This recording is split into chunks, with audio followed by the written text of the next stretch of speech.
The senator from Hawaii. Mr. President, I have to say, I am sick of this.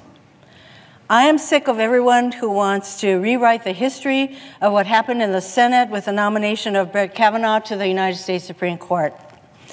It isn't even over yet, and they want people to believe that what we've witnessed over the past weeks was what they call a political hit job perpetrated by Democrats with a grudge.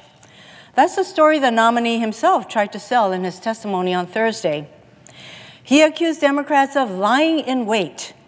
He twisted Ranking Member Feinstein's respect for Dr. Christine Blasey Ford's wish for privacy. He falsely claimed that Democrats had her accusation ready, that Dr. Ford's accusation was held in secret for weeks because the Democrats, as Judge Kavanaugh put it, couldn't take me out on the merits. What a paranoid fantasy. Brett Kavanaugh's entire performance was an hours-long rant. I'm quoting him. He said, "This whole two-week effort has been a calculated and orchestrated political hit, fueled with apparent pent-up anger about President Trump and the 2016 election, fear that has been unfairly stoked about my judicial record, revenge on behalf of the Clintons, and millions of dollars in money from outside left-wing opposition groups." End quote. Unbelievable, in my view. He claimed to have written the screed on his own without showing it to any of his handlers.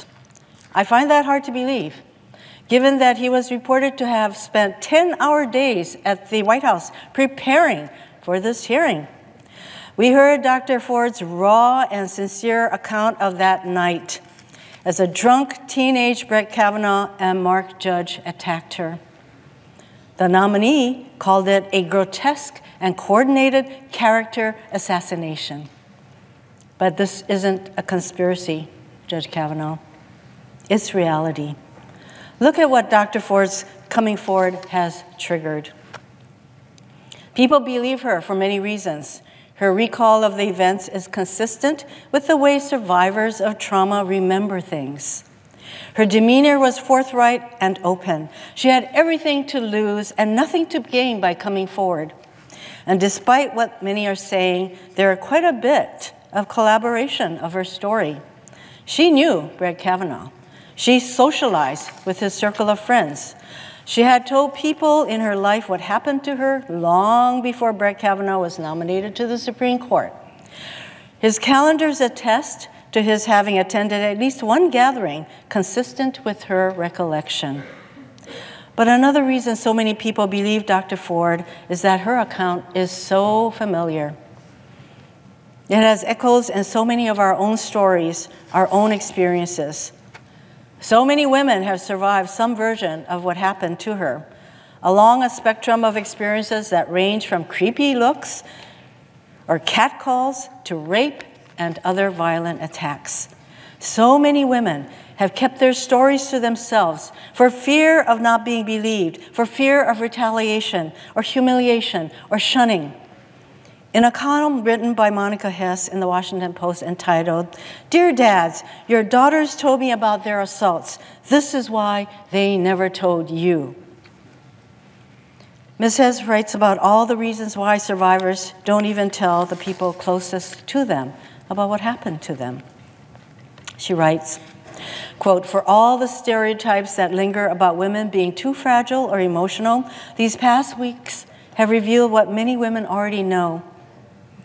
A lot of effort goes into protecting men we love from bad things that happen to us," end quote.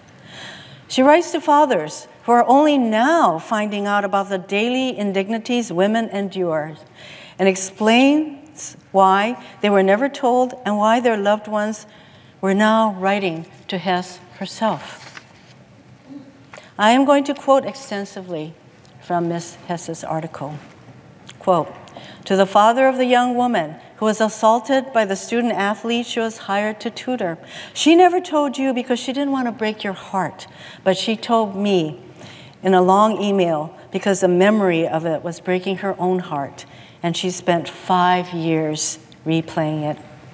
To the father of the junior high student who was pinned down and undressed at a gathering 30 years ago, she didn't tell you because she didn't want to see you cry, but she told me that she still remembers every detail. To the father of the teenager who was raped at a party, you don't know about this because she was certain that if you knew, you would kill her attacker and go to prison, and it would be her fault.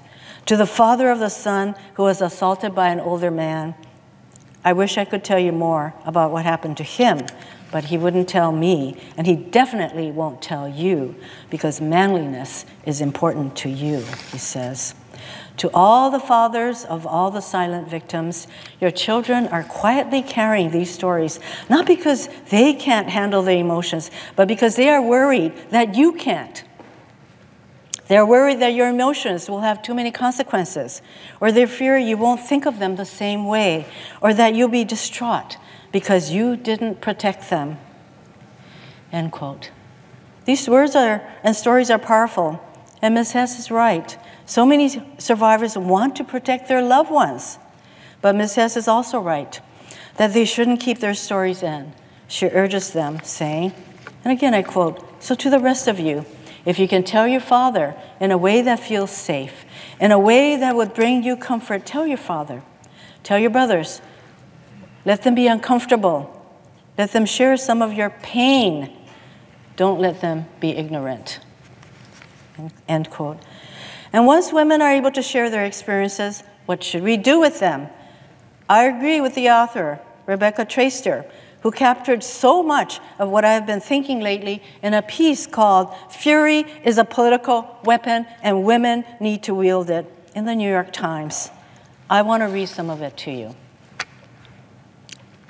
Ms. Traister wrote, quote, outside the room where Christine Blasey Ford was testifying on Thursday morning, women were incandescent with rage and sorrow and horror. They were getting angry in a new way, a public way, an unapologetic way, a way that is typically reserved for men and that would again serve men well when afternoon came. Brett Kavanaugh bellowed, he snarled, he pouted, and wept furiously at the injustice of having his ascendance to power interrupted by accusations of sexual assault. He challenged his questioners, turned their queries back on them. What happened inside the room was an exceptionally clear distillation of who has historically been allowed to be angry on their own behalf and who has not. And outside the room was a hint of how it might be changing. Most of the time, female anger is discouraged, repressed, ignored, swallowed, or transformed into something more palatable and less recognizable as fury, something like tears.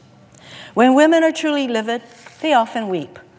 Maybe we cry when we're furious, in part because we feel a kind of grief of all the things we want to say or yell that we know we can't. Maybe we're just sad about the very same things that we're angry about. I wept as soon as Dr. Blasey began to speak. On social media, I saw hundreds of messages from women who reported the same experience of finding themselves awash in tears simply in response to this woman's voice raised in polite dissent. The power of the moment, the anxiety that it would be futile, the grief that we even had to put her and ourselves through this spectacle was intense. Tears are permitted as an outlet for wrath, in part because they are fundamentally misunderstood. One of my sharpest memories from an early job in a male-dominated office where I once found myself weeping with an inexpressible rage was my being grabbed by the scruff of my neck by an older woman, a chilly manager of whom I'd always been slightly terrified, who dragged me into a stairwell. Never let them see you crying, she told me. They don't know you're furious. They think you're sad and will be pleased because they got to you. This political moment has provoked a period in which more and more women have been in no mood to dress their fury up as anything other than raw and burning rage. Many women are yelling, shouting, using Sharpies to etch sharply worded slogans onto protest signs, making furious phone calls to representatives. Many of the women shouting now are women who have not previously yelled publicly before. Many of them white middle-class women newly awakened to political fury and protest. Part of the process of becoming mad must be recognizing that they are not the first to be furious and that there is much to learn from the stories and histories of the livid women, many of them not white or middle class, who have never had reason not to be mad.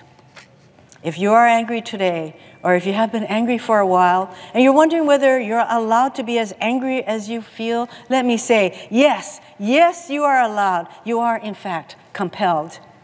If you've been feeling a new rage at the flaws of this country, and if your anger is making you want to change your life in order to change the world, then I have something incredibly important to say. Don't forget how this feels, end quote. That's Rebecca Traister's article. Traister ends her article by endorsing anger and telling women not to let go of it. She says, what you're angry about now, injustice, will still exist, even if you yourself are not experiencing it or are tempted to stop thinking about how you experience it and how you contribute to it. Others are still experiencing it, still mad. Some of them are mad at you. Don't forget them. Don't write off their anger. Stay mad for them, alongside them. Let them lead you in anger, end quote. That's what I am left with, Mr. President. Anger, fury, disgust at a process that could not see the truth of what Dr. Ford tried to tell us. The rewriters of truth are already at it, in column after column, on cable's news shows across the country. Even here on the Senate floor, they are casting Judge Kavanaugh as the victim. I was asked a few days ago whether the 4 Democratic women on the Judiciary Committee had a special responsibility to address the question of sexual assault. I reject the premise of that question. It's not just up to the women in this country to stand up. Men have to join us. They have to hold themselves and other men accountable. They have to push back against the fear that those with power feel when they are challenged. And we saw some of the ways that this kind of fear operates just this week among some of my Senate colleagues. When approached by survivors of sexual assault who waited to talk to them about the Kavanaugh nomination, they said things like, grow up, and insinuating that the women sharing their painful, traumatic accounts were there to enjoy themselves. Enjoy themselves? We saw the President of the United States sink to a level I didn't think possible. The mocker-in-chief mocked Dr. Ford, a survivor of sexual assault. He mocked her for not remembering some peripheral things about the attack. But the thing she said she was 100% sure of was that it was Brett Kavanaugh who attacked her. In case some of my colleagues don't get it, sexual assault survivors often don't remember how many steps, how many rooms, the kinds of things the president mocked Dr. Ford about. But they remember the attack itself with 100% accuracy. They remember how it felt, the fear, the laughter of the attackers. The kinds of insults that have been hurled at Dr. Ford and others in her situation are cruel and unnecessary. Mr. President, I'm left with anger and determination, just like millions of people across the country. I will take Rebecca Traister's advice and commend it to the women of America and the men who understand their stories. I will stay mad and let that anger propel us to change. Going forward, I will continue to listen to women who have shared their stories. I will tell them, I hear them, that I see them, and that I want all of us to be the change that needs to happen in our country. Mr. President, before I yield the floor, I want to read a statement from Debbie Ramirez, dated October 6, 2018, and she says, 35 years ago, the other students in the room chose to laugh and look the other way as sexual violence was perpetuated on me by Brett Kavanaugh. As I watch many of the senators speak and vote on the floor of the Senate, I feel like I'm right back at Yale, where half the room is laughing and looking the other way. Only this time, instead of drunk college kids, it is U.S. senators who are deliberately ignoring his behavior. This is how victims are isolated and silenced. But I do have corroborating witnesses speaking for me, although they were not allowed to speak to the FBI, and I feel extremely grateful for them and for the overwhelming amount of support that I have received and continue to receive during this extremely difficult and painful time. There may be people with power who are looking the other way, but there are millions more who are standing together, speaking up about personal experiences of sexual violence and taking action to support survivors. This is truly a collective moment of survivors and allies standing together. Thank you for hearing me, seeing me, and believing me. I am grateful for each and every one of you. We will not be silenced. We stand in truth and light. Debbie Ramirez. Mr. President, I yield the floor.